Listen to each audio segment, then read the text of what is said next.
това време един момък на бед веселяк с накривен кълпак, че е хитър, умът му като баснач, на всеки ще скои капата и от всяка вода сух ще излезе, но една изпаднал беда ще помогне. Викали го хитър Петър.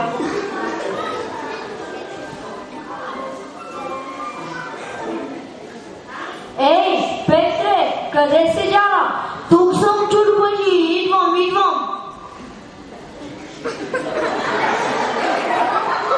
Идваш, ама те няма. Слушай сега, трябва да продам тези яйца на пазара, ама на теб ти вяра нямам. Какъвто си хитър, ще ми излъжеш, а не е прищо чорбаджи Генчо да се товари като родовската, за това грама е кончета и да тръгваме. Чакай, чорбаджи, не сме се пазарили за цената. Какво ще ми даде за носенето? Ами, аз такова... Сега нямам пари, но ще ти кажа 3 умни приказки. Добре тогава, така да бъде.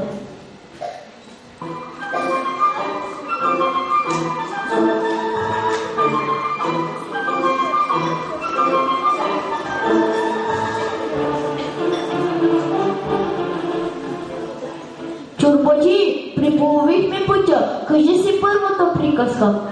Ако някой ти каже, че в колиба си живее по-хубаво, отколкото в дворец, не му вярвай. Тая си я бива.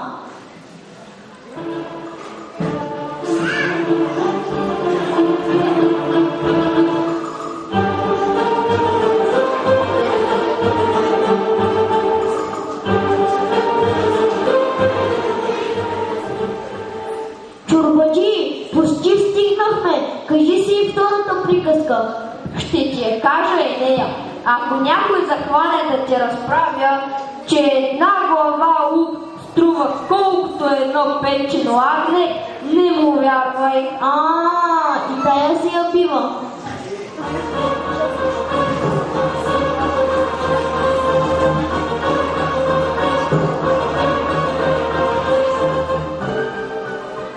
Чорбаджи, стигнахме. Кажи си и третата приказка.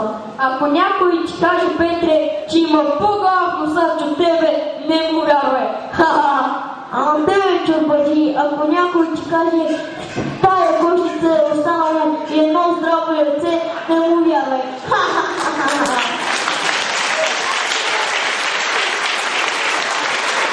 Ах ти поразлика, ако те хвана, жив ще те удара. Вие само това знаете, чорбаджи. От един гръб 100 кожи да сваляте. Учидоха ми яйцата, язък, само дето бих пътя.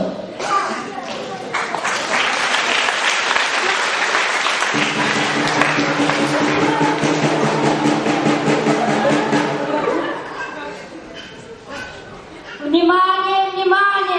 Всички, които имат уши да слушат, султанът нареди, който знае най-голямата лъжа, ще му дадат 100 жълтици. Брей, 100 жълтици, това са много пари. Я да си опитам късмета.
Господарю, дошъл е един, който знае който казва, че знае най-голямата лъжа. Доведи го.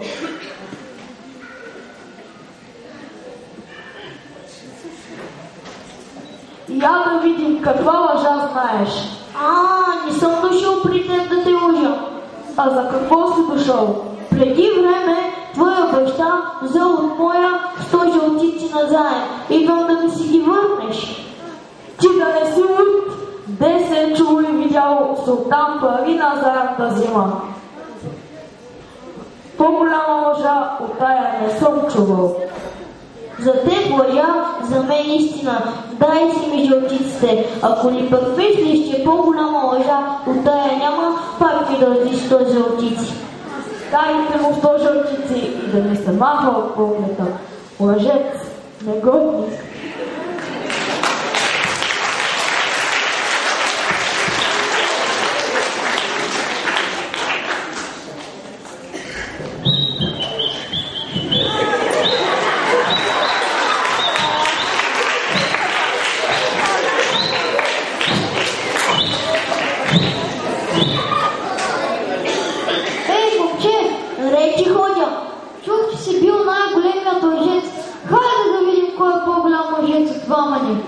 Слушай сега и се май. Да те послушам, ходя. Питат ме, земята голяма ли е? А аз им отговоря. Слънцето като влечка лази по нея и за един ден и за една нощ я обикаля. Значи не ще да е голяма. И пак ме питат, небето високо ли е? А аз им отговоря. Грамотевица като гръмне, чува ли се? Чува се. Значи не ще да е високо. Брей, брей, брей, брей.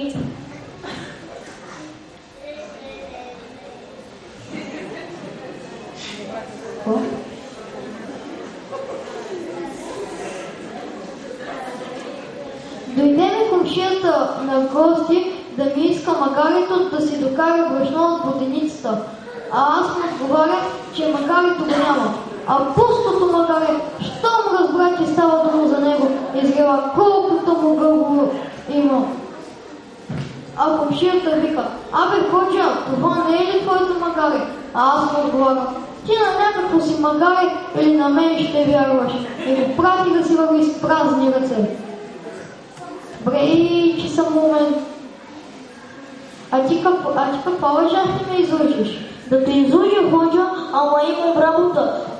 Подпирам плета. Ела вместо мен да подпираш плета, а аз ще отида вкъщи да си взема турбата с лъжите.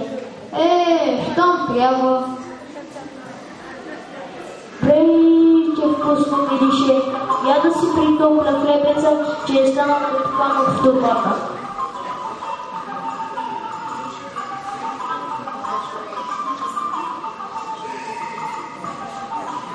Ей, ти, ако ще ми плати? Че за какво да ти плащам? Как за какво? Аз за тая госба дърва съм горил, продукт съм влагал, плащай. Инак, видиш ли я тая?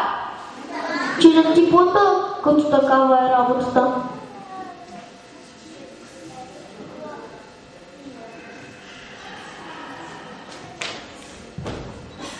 Ей, дай си ми парата.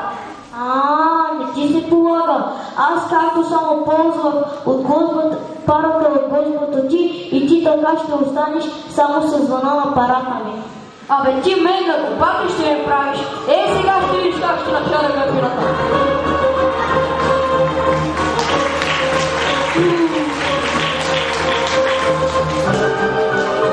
Ти, за къде си забърза? Носиш ли турбата с лъжите? Нали щяхме да се надълбваме? Абе аз те надълбва ходя. Човек пред подпирали, лъжа в турба седили, още какви по-големи лъжи искаш от тия. Добре, като си такъв умник, и я ми кажи. Имам 5 магарита. Като закача на едното, 4 ги изкарвам. Като сляза, пак са си 5. Едното все ми се губи. Абе ходя, не че ти се губи, ами ти излизат повече, но само ти едното е с 2 крака.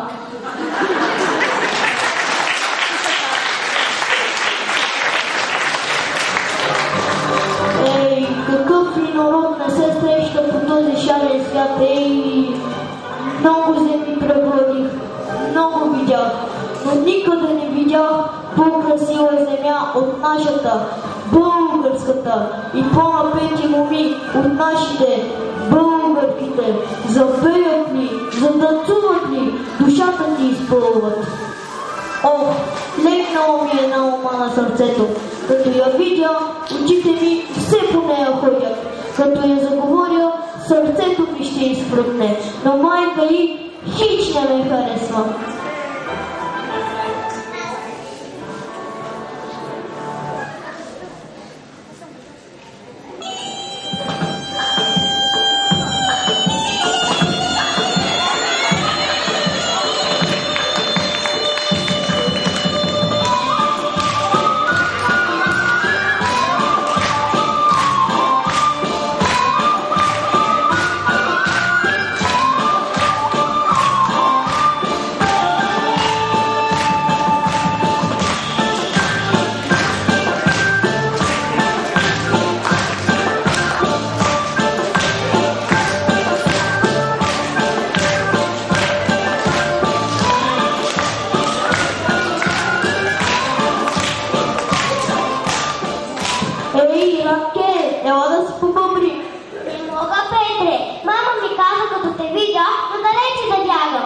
Защо бе, Ратке?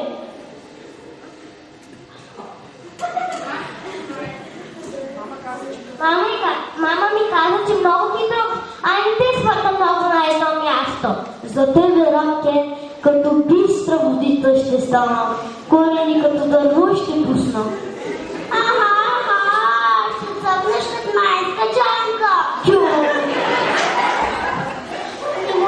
Не му вярвай, Ратке, не го ли знаеш какъв е? Ти да мълчиш, ма, на всяка манджа ме родия. То шило в турбата седи ли? Коя ли мома ще го иска такъв? Очите му не можеш да видиш. Като се огледаш, изчезнал като див. А те пък кой Аргени ще ти иска? Метей длъна като котка с опашката си. Очите ти се начал ти довари да тичат. Абе, Петре, зачина ти не гони по кошкица и цял цел се събират. Тия ваши ли бяха? Хубави са гледани, охраненки, тъстечки, да ги опечеш, пък да ги поръсиш с солчица и пеперец. Пръсти се да си обидеш. Ти ми храни, майко, такъв, заради тебе ми трига сол на главата. Само да...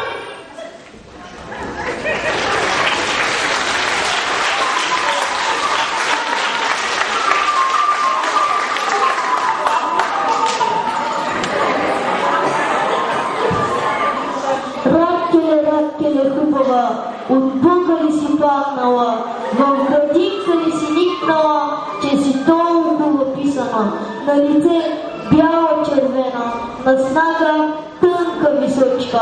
Дай водица да си пи на Радкеле, че жаден ходи ли се? Че да ти дам, Петре. Пък да седни и да ти разправям какви чудеса има по широкия свят.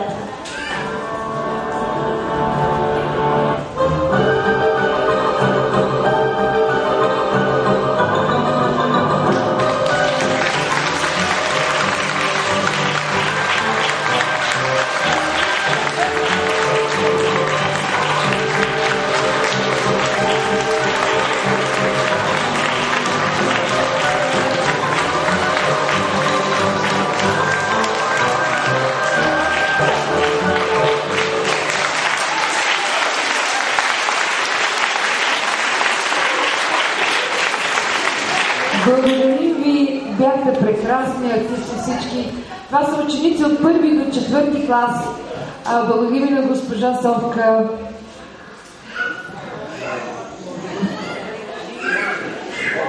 Совче, извинявай, Совка, Богова, разбира се. Благодарим ви. Следващия номер.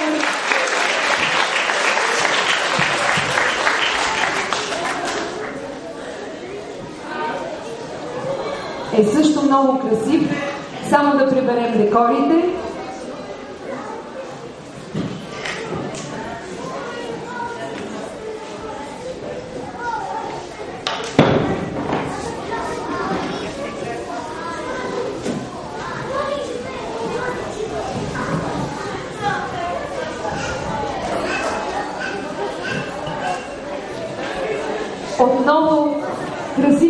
танцорки. Този път с танц романс.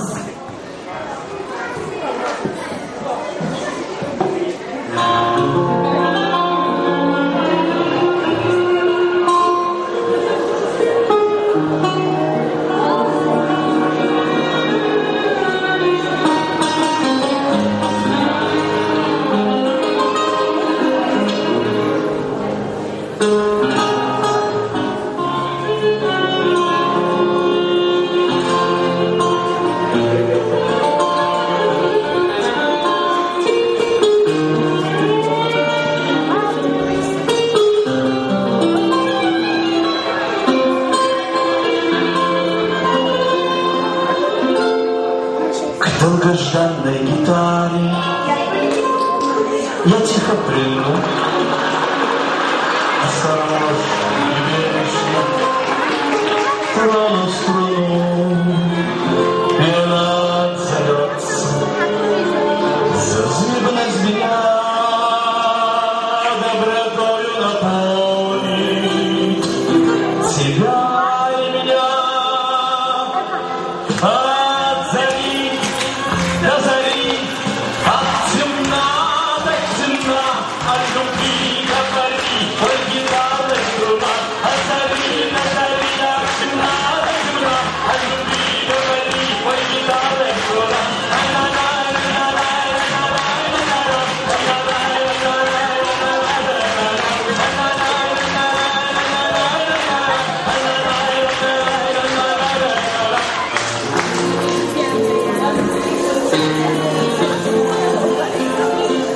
Я гитару настрою на лирический лад и тропинкой крутою уйду в звездопад. Ведь бывают гитары, они зазвенят, небольшие оркестры покорно молчат.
Браво, красавици! Сега ще помоля публиката отново за малко търпение, защото и следващия номер е много интересен и изисква малка подготовка. Той не е танц. Ще чуем и ще видим една изключително забавна песен, която така се и казва «Чаши».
Велислава Боянова, която беше солистка на тази песен, момичетата от 5 клас и всички отзад.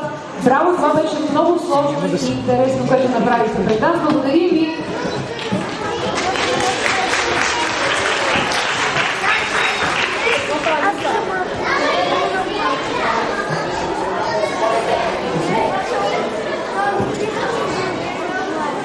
Надявам се да вече следващите участници са готови. Рязко сменяме жанра. Ще видим северняшки танц в изпълнение на танцов състав към Народно читалище Изгрев.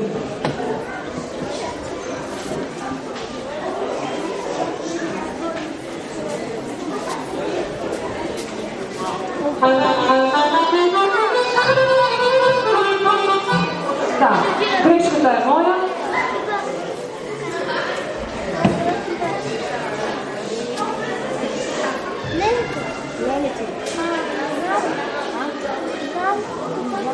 Много е сложно на участници, които трябва да излязат в много номера от нашата програма и трябва много бързо да сменят костюми. Затова отново се извинявам на публиката и благодаря за търпението.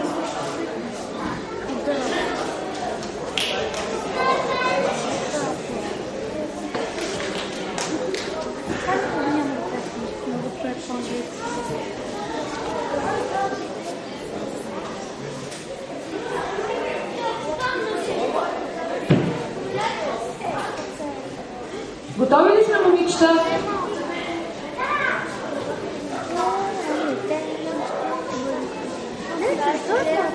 Ще простим, разбира се, на Нелина, че не е с носията. Спокойно, миличка. Готови сме, нали? Да.